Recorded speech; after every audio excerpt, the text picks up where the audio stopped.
Hello class, in this video I'll be showing you an application of instantaneous rate of change. Let's begin.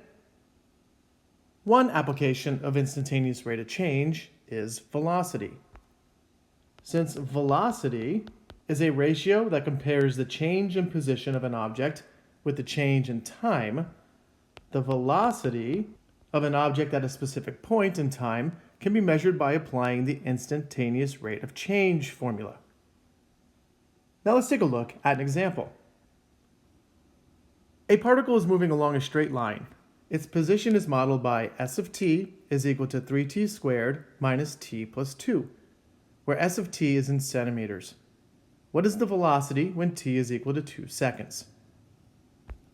I'm going to label the velocity of the particle v of t.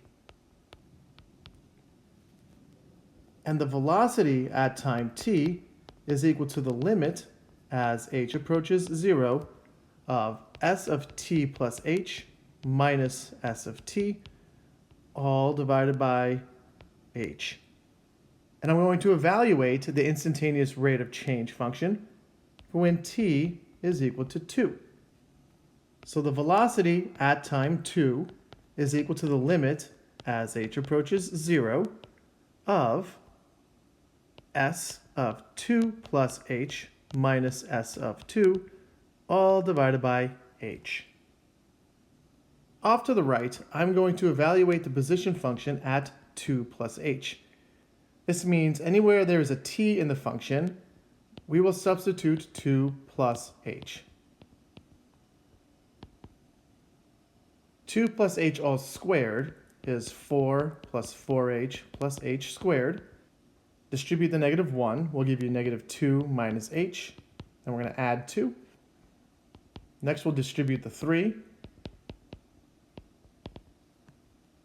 And after combining all like terms, we will get 3h squared plus 11h plus 12. Next, you can use Decimus to evaluate s of 2, and when t is equal to 2, s of t is equal to 12. So I'm going to replace s of t plus h with 3h squared plus 11h plus 12, and I'm going to replace s of 2 with 12. After making the substitutions, you'll notice that the 12s zero out, which means 12 minus 12 is equal to 0, and what you're left with is v of 2 is equal to the limit as h approaches 0 of 3h squared plus 11h divided by h. Now I will factor out an h from the numerator. So we have the limit as h approaches 0 of h times the quantity 3h plus 11 divided by h.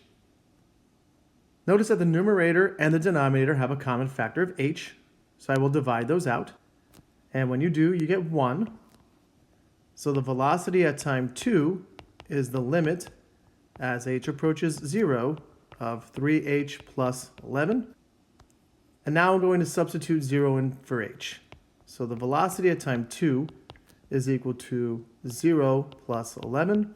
So v of 2 is equal to 11.